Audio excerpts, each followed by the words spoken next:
Gotta say, this is the first church I've walked inside. Welcome to Remote Places, New Zealand. Except when we travel overseas, where we visit grand old churches, many of us only step inside a church for christenings, weddings and funerals. They certainly seem to be remote places to us. During the past 2 years, while trapped here, due to our COVID rules, my travels around New Zealand included looking at old churches. I was surprised with what I observed.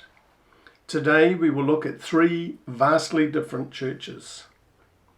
Probably my biggest surprise was the Timaru Basilica, as I'd spent my first 17 years in Timaru and had never put a foot inside the church. In fact, barely noticed the place. Then recently, as I was driving through Timaru, the incredible, powerful profile of this church jumped out at me. The basilica's twin towers and copper cupola are highly visible features on the Timaru skyline.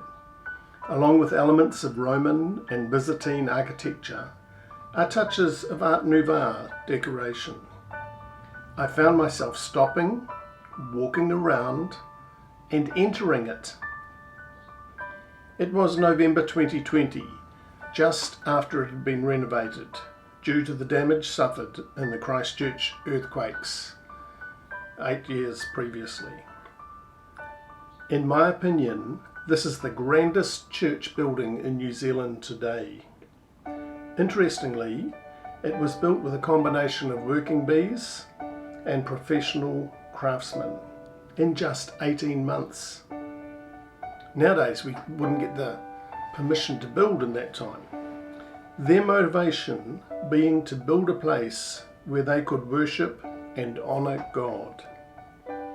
Check out their webpage for more detail, sacredheartbasilica.net. On a subsequent visit with my wife, I heard myself say, "Where in Italy are we?" It was as if we had been transported to Rome or Florence. I just had that out of New Zealand experience.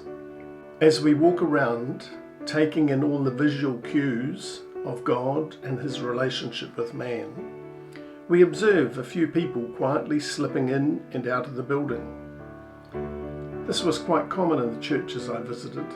Some just looking around like me, others sitting, either contemplating or praying. I'm left with a strong and growing sense that God is very real and certainly not remote to many people today. Next, we visit the Christ Church at Raukokore, 100 k's from Aporiki towards Waihau Bay. This church stands out due to its isolated location between the Pacific Coast Highway and the rocky coastline. This striking wooden building is highly visible across the bays as you drive towards it. Fire has destroyed a lot of our old timber churches. This one is very well maintained and obviously loved by the local people.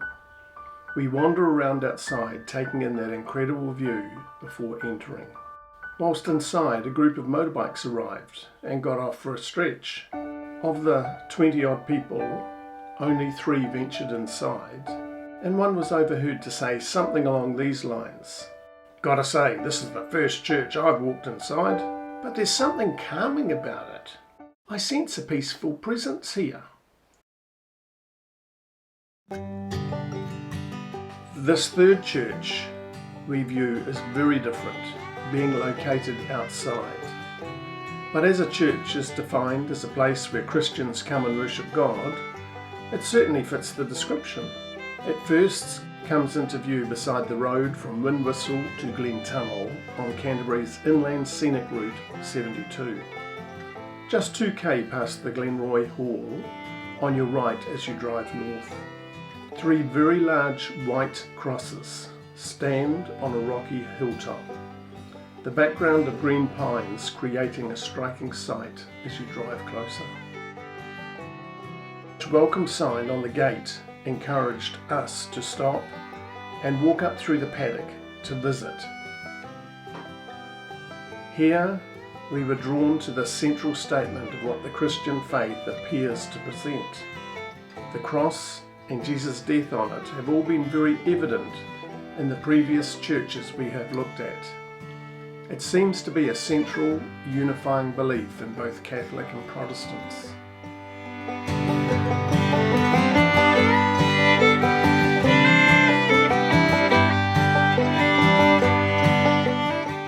There's also a large tomb cut into the hillside, which you can enter and view some information boards about Jesus and his death and his resurrection.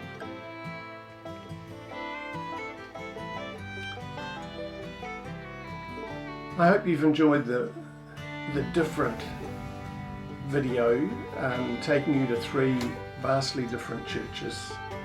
Enjoy getting out and about in New Zealand, and keep an open mind and explore some places that might even be outside of your own personal comfort zone. Thank you for watching, and please hit the like button and subscribe to Remote Places New Zealand.